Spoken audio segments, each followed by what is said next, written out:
né? Gerir, por que administrar? Porque igreja dá um trabalho, né, pastores? Dá ou não dá? Dá muito trabalho, né? Porque as igrejas, elas se constituíram muitas vezes numa sala, numa garagem de uma casa, onde foi dada uma visão para um pastor, dizendo, você tem um chamado, você vai cuidar de um rebanho, você vai cuidar de almas, né? E isso traz o quê? Uma necessidade de se cuidar desse povo, porque se Deus mandou, está mandado, né? A gente tem que obedecer.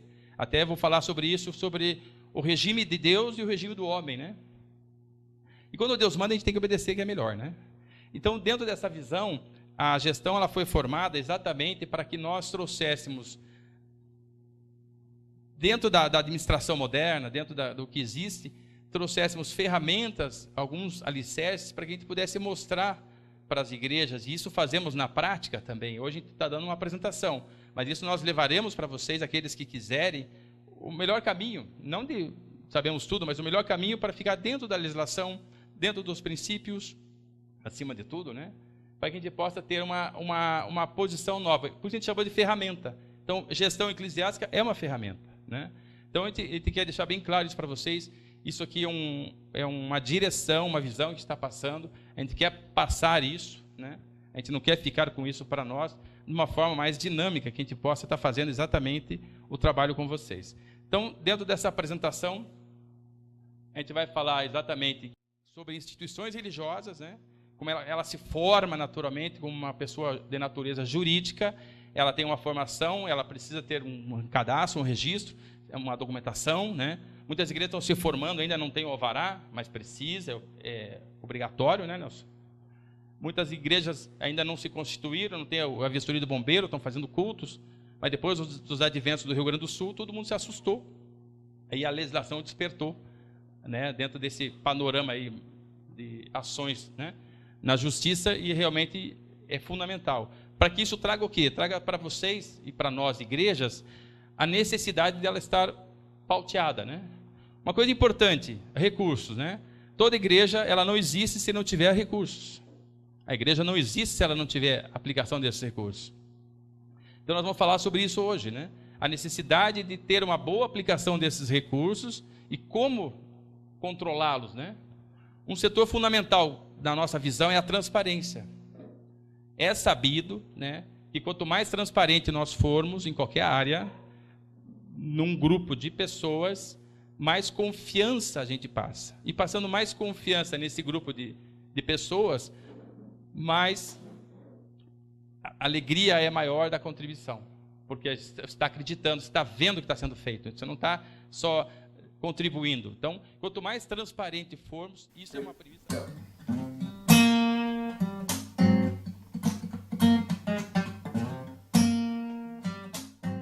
O reino de Deus. Aí que está o detalhe, né? Todas as igrejas, né? A primeira ela começa com uma visão para o anjo, onde ele precisa ir fazer a obra, ele precisa implantar o reino de Deus aqui. E é aí que mora o problema. Aí que começam os problemas. Por quê? Porque a concepção do ministério de vocês e todos é divina. Vocês precisam realizar a obra de Deus. Não é a opção, vocês receberam essa missão de implantar o reino de Deus aqui. Só que existe o quê? O encontro do sobrenatural, do reino de Deus, com os seres humanos, que somos nós. E aqui entra um princípio, né? Nós temos que ter essa concepção para atuar aqui na esfera humana. Aí que entram certos conflitos, porque nós temos que ter o quê? Fazer a obra de Deus,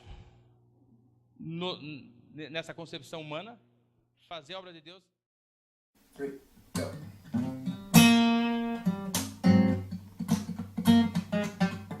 É que já existe um projeto de lei, tá, tramitando no Congresso Nacional, que prevê a perda temporária da imunidade para as igrejas, para o terceiro setor.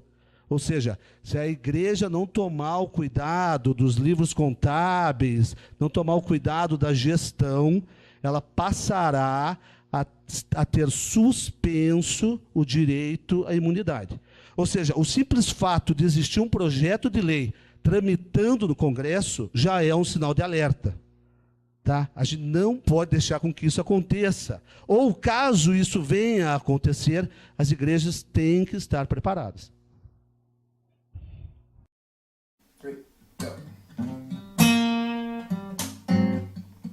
Não faça um contrato de locação se não tiver a liberação da prefeitura. Demora de 1 a 5 dias para demorar muito. Vale a pena você esperar. Às vezes o imóvel não está averbado, não tem projeto de bombeiro, não tem estacionamento, não tem acústica, que são os itens. Basicamente, bombeiros, estacionamento, que é a parte de via pública, e meio ambiente, que vem para a acústica. Se você não atender essas exigências, você não vai conseguir a liberação para funcionamento. Já esbarra na primeira. Você pode criar a ata, você pode criar o estatuto, nomear todo mundo, jogar óleo na cabeça de todo mundo, que o setor público não vai deixar você trabalhar. Ok? Bombeiros, normalmente ele vai pela capacidade do local. Aí o projeto vai dizer se você precisa do qual sistema de combate de incêndio, não é a minha especialidade, desde sinalização, porta de emergência. O CNPJ, que eu acabei de colocar, que é o Cadastro Nacional de Pessoa Jurídica, eu creio que todos aqui conhecem. Aí começa a instituição virar pessoa jurídica. Então, a ata ela é registrada no cartório de títulos e documentos, né?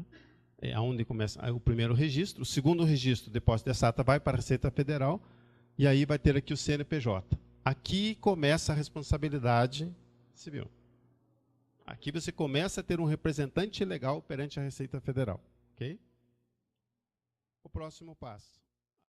A partir do momento que eu tenho a Constituição, os controles contábeis aqui, ó, se eu for colocar o número de normas que existem para controles contábeis, nós ficaremos 2 dias aqui.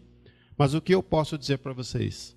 Ele é tão quão importante a esse aqui e a esse aqui. Tá? Então, o controle contábil, o que é o controle contábil ou o registro? Ele é exatamente aquilo que já aconteceu. Contabilidade não inventa nada. Agora, a gestão vai trazer as formas, a gestão vai trazer para vocês o que fazer. E aqui vai dizer, aqui vai dizer para vocês, aqui vai dizer para o fisco, que os controles condizem com a verdade do que já aconteceu. A questão de voluntariado que foi colocado, todos vão para o registro aqui. Ó. O voluntariado, que é um termo usado muito hoje como uma pessoa que faz voluntariamente alguma coisa, nem sempre ela é voluntária no sentido gratuito. Então, a primeira separação que deve haver na igreja, se a pessoa recebe um valor pelo que ela está fazendo, este valor, ele é só para ajuda de custo ou ela é uma remuneração por algum serviço prestado? Okay? A contabilidade ela vai demonstrar isso, porque todo o valor que sai do financeiro, lá nos controles financeiros, ele vai estar registrado em uma conta, dizendo que se é doação, se é pagamento de voluntários, se eu paguei por algo para alguém. Okay? Aqui existe uma outra questão que o INSS, ou a Previdência Social, já está de olho. Eles entendem que se houve uma contraprestação, e está registrado aqui no contábil, pode haver incidência previdenciária. Então, estão começando a olhar para isso. Por isso a importância de bons registros contábeis.